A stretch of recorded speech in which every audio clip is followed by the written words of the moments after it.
Hello everyone. मैं हमेशा से एक ही चीज़ आपको समझाता आ रहा हूँ कि सोशल मीडिया के जो फेक इन्फ्लुएंसर्स हैं उनसे बचने की कोशिश करें। वो डांस कर रहे हैं, पैसा कमा रहे हैं और आप उनकी लाइफस्टाइल पढ़ रहे हो, उन पे रिसर्च वर्क कर रहे हो। कहीं काम आएगा? या तो आपके घर में उससे पैसा आए, या फिर आपका मानसिक विकास हो, या देश में कोई उससे योगदान मिल रहा हो, या देश में वृद्धि हो रही हो, विकास हो रहा हो, इस दुनिया का कल्याण हो रहा हो, तो समझ में आता है, तब तो कीजिए। लेकिन अगर कोई भी ऐसी चीज़ है जिससे इस विश्व का विकास नहीं हो रहा, हमारे देश का विकास नहीं हो रहा, हमारी मस्तिष्क का विकास नहीं हो रहा, हम कोई भी योगदान नहीं दे पा रहे हैं, तो ऐसी पर्सनैलिटीज़ को देखने का कोई फ़ायदा नहीं है। रिसर्च वर्क कीजिए, अच्छे अच्छे लोगों को खोजिए, उनके बारे में पढ़िए, उनके मानसिक विचारों को समझने की कोशिश कीजिए। अम्ल लगाने के लिए खुद में अम्ल कर उसको अम्ल कीजिए और अपना योगदान दीजिए। आज हम बात करने जा रहे हैं अब्राहम लिंकन के बारे में, जो कि 16th प्रेसिडेंट ऑफ यूएसए थे। और उस पे एक पैसेज जो है मैंने प्रिपेयर किया है, एंड आई होप अगर आप सफिशिएंट टाइम मुझे दो तो मैं थोड़ा समझा पाऊँ।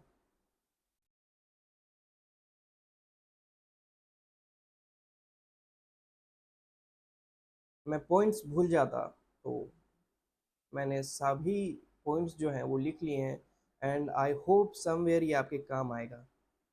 किसी तो अच्छे व्यक्ति के बारे में सुनो। बहुत सारी अच्छी ऐसी ऐसी पर्सनालिटीज़ हैं जो आप पे इम्पैक्ट डालेंगे, आप पे प्रभाव डालेंगी, तभी तो आप सोचने समझने की आपकी क्षमता जो है उसमें वृद्धि होगी। तो सुनो अब। अब्राहम लिंकन एक अत्यधिक प्रभावशाली नेता की कहानी, एक ऐसे लीडर की कहानी जिसके नाम के आगे लोग ऑनेस्ट एब लगाते थे। एक ऐसे प्रेसिडेंट जिन्होंने अपने देश को टूटने से बचाया, और एक ऐसे इंसान की कहानी जो एक गरीब परिवार से उठा था। नाम था अब्राहम लिंकन। अब अब्राहम लिंकन का जन्म 12 फरवरी 1809 को हॉजवाइल, कैंटकी में हुआ था। उनके माँ बाप पढ़े लिखे नहीं थे, पर उन्होंने हमेशा लिंकन के सपनों का सम्मान किया। जिंदगी की मुश्किलें इतनी थी, पर लिंकन पर इसका थोड़ा भी प्रभाव नहीं पड़ा। जहां इनके मम्मी पापा पढ़े लिखे नहीं थे, ऐसे में ये व्यक्ति पढ़े लिख के एजुकेटेड लोगों की श्रेणी में आ गया, जो कि खुद में एक चैलेंजिंग वाला टास्क रहा होगा। 25 साल की उम्र में वो इलिनॉइस लेजिस्लेचर के मेंबर बन चुके थे। एक लेजिस्लेचर था वहां पर, जैसे हमारे यहाँ विधानसभा होता है, तो वहां पर 25 साल की उम्र में वो सीट जीत के वो पॉलिटिक्स में एंटर कर चुके थे। पॉलिटिक्स में एंटर करने का one of the major reason slavery को जड़ से खत्म करने का था। स्लेवरी से उन्हें चिढ़ होती थी, नहीं अच्छा लगता था जब देखते थे कि एक इंसान अपने ही जैसे दिखने वाले इंसान को इतनी बुरी तरह से ट्रीट कर रहा है, उसे कमांड दे रहा है। उनका कहना था देश में स्लेवरी होनी ही नहीं चाहिए, और यही विजन था जिसके चलते उन्होंने पॉलिटिक्स में अपना कदम रखा। यही रीजन था जिसकी वजह से उन्हें पॉलिटिक्स में आना पड़ा। वो चाहते वो चाहते थे कि उनके देश में, यानी कि अमेरिका में, हर व्यक्ति एक समान हो, और जहां सबको इक्वल ट्रीटमेंट मिले। He was a big supporter of right to equality. मैं आपको बता दूं कि जहां उनके माँ बाप ने पढ़ाई नहीं की, वहीं पर उस व्यक्ति ने काम करते हुए लॉ तक की पढ़ाई कर ली, ये जानने की इच्छा में कि कानून कैसे काम करता है, और ये सब लोगों के लिए एक समान क्यों नहीं है, सबको एक जैसे ट्रीटमेंट क्यों नहीं मिलती। इन्हीं सब प्रश्नों के उत्तर को खोजने के लिए उन्होंने कानून की पढ़ाई की। 1836 में उन्होंने बार काउंसिल का एग्जाम दिया और उसमें पास भी हुए, और तब एक एनरोल्ड एडवोकेट, एक एनरोल्ड लॉयर बन गए। यहीं से people started calling him honest एब, क्योंकि उनका कैरेक्टर बिल्कुल साफ और सिंपल सा था। 1858 का साल था। चुनाव इलिनॉइस के सेनेट सीट के लिए था। एक तरफ थे स्टेफन डॉगलास और दूसरी तरफ अब्राहम लिंकन। इन दोनों के बीच उस टाइम पर 7 बड़े डिबेट्स हुए थे, जिसमें दोनों लगातार एक के बाद एक पॉइंट्स के थ्रू एक दूसरे के माइंड सेट पर अटैक कर रहे थे। उस डिबेट का नाम पड़ा द ग्रेट डिबेट्स ऑफ 1858। ये सिर्फ चुनावी बातचीत नहीं थी, ये एक सोच और संविधान के बीच की टकरार थी। एक तरफ डॉगलास स्लेवरी को स्टेट्स के फैसलों पर छोड़ना चाहते थे, तो दूसरी तरफ लिंकन इसके विरुद्ध में थे। उनका कहना था इसे हर जगह से खत्म करना चाहिए। गुलामी गलत है, गुलामी गलत है, चाहे कहीं भी हो। ये वो वक्त था जब उन्होंने कहा था a house divided against itself can not stand. एक घर जिसमें खुद की नहीं बनती, आपस के लोगों की नहीं बनती, वो घर कभी टिक नहीं सकता। मीन्स रेफरेंस देते हुए कहा एक ऐसा घर जो दो हिस्सों में बटा हो, आधा आजाद हो आधा गुलाम हो, वो कभी ठीक नहीं हो सकता। इस डिबेट ने लिंकन को राष्ट्रीय पहचान दी।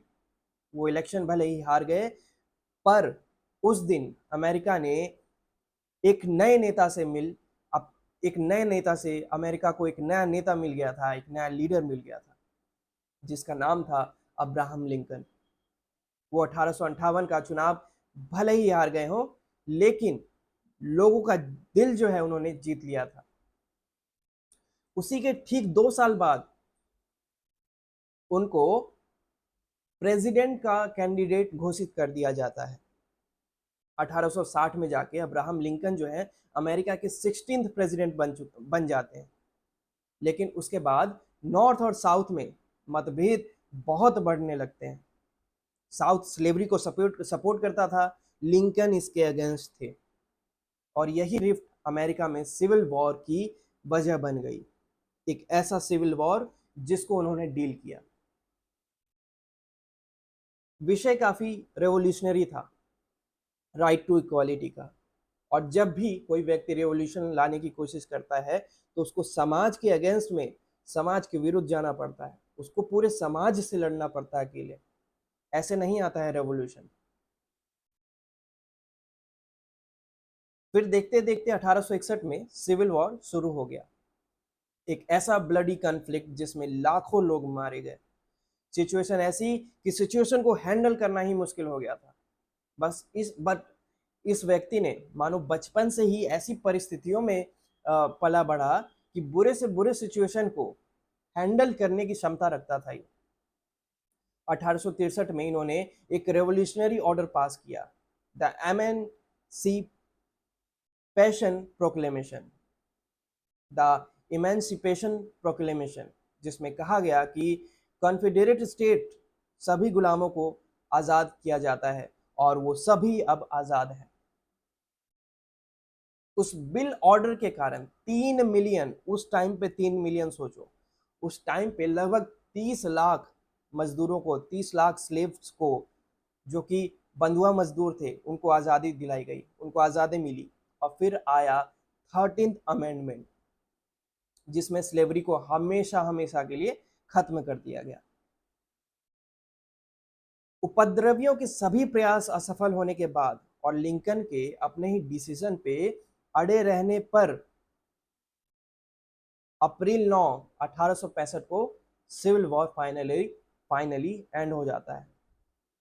लेकिन बस उसके 6 दिन बाद ही लिंकन को एक थिएटर में उस टाइम के एक एक्टर जॉन विल्किस बूथ ने उन्हें गोली मार के उनकी हत्या कर दी। रेवोल्यूशन लाना था। रेवोल्यूशन जब भी कोई लाता है तो सोसाइटी अगेंस्ट जाती है, तो वही उसका सामना इनको भी करना पड़ा। बहुत से लोग हैं, हिस्ट्री हमने पढ़ी हुई है, बहुत से ऐसे लोगों का एग्जाम्पल है जो जब भी कोई ऐसा मेजर स्टेप लेते हैं तो इन चीज़ों का सामना करना पड़ता है। सो उनकी गोली मार के हत्या कर दी गई। इसी के साथ 15 अप्रैल 1865 को अमेरिका अपना एक सबसे one of the most important major या कहें रेवोल्यूशनरी नेता खो देता है। फिर उनके शरीर को अमेरिकन फ्लैग से कवर करके ले जाया गया और इसी के साथ उन्हें एक शहीद की उपाधि भी मिलती है। अब इमेजिन करो एक ऐसा बच्चा जिसने बचपन से ही इतना संघर्ष किया, कैसी भी परिस्थिति हो, चुनौतियां हो, कभी हार नहीं मानी, और यही चीज है जो उन्हें आगे जाके इतना मजबूत बनाता है कि वो ऐसे रेवोल्यूशनरी स्टेप्स लेने में समर्थ हो पाते हैं। उन्होंने सिर्फ अपना उन्होंने सिर्फ अपने देश को बचाया ही नहीं, बल्कि एक दूसरी दिशा की ओर लेके गए। उन्होंने लोगों को पूरे जीवन यही सिखाया कि इंसान इंसान होता है, चाहे वो किसी भी रंग का हो, किसी भी जात का हो, या कोई भी स्टेटस रखता हो। मैं जानता हूं कि आज के लोग इस चीज से रिलेट नहीं कर पाएंगे, क्योंकि इन्होंने कभी ऐसा कुछ नहीं देखा होगा। देखा तो मैंने भी नहीं है, लेकिन ऐसे महान लोगों के विचारों से ऐसे जब मैं उनको पढ़ता हूँ तो ऐसे महसूस कर पाता हूँ कि उस टाइम पे चीजें कैसी बीत रही होंगी, किन किन चीजों का सामना उन्हें करना पड़ रहा होगा, और किन किन चीजों से वो गुजर रहे होंगे उस टाइम पे। अब्राहम लिंकन ने एक बार कहा था that the best way to predict the future is to create it, और उन्होंने फ्यूचर बनाया, एक आजाद यूनाइटेड अमेरिका का। तो ये थी कहानी एक सेल्फ मेड, फियरलेस और विजनरी लीडर की, जिसका नाम था अब्राहम लिंकन। ऐसे तमाम नेता, तमाम लीडर दुनिया भर में मौजूद हैं, हर देश में है। हमें कोशिश करनी है उन्हें खोजने की, हमें कोशिश करनी है उन्हें समझने की, हमें कोशिश करनी है उनकी अच्छाइयों को अपने अंदर डालने की, लाने की, ना कि ऐसे चिल्लरों जैसे सोशल मीडिया इन्फ्लुएंसर जो कॉमेडी करते हैं, टाइम पास करते हैं, टाइम वेस्ट करते हैं, और लोग उससे एंटरटेन होते हैं, और उनकी जीवन में रिसर्च वर्क करने लगते हैं, एनालिसिस करते हैं, रोज कोई ना कोई पॉइंट खोजते हैं कि अच्छा इसके साथ नया हुआ। कोई काम नहीं आएगा, कुछ काम नहीं आएगा। अच्छे लोगों को चूज करो, उनसे कुछ सीखो instead of those people. I am not giving a reference to anybody, but you know to whom I am saying, to regarding whom I am saying. Thank you.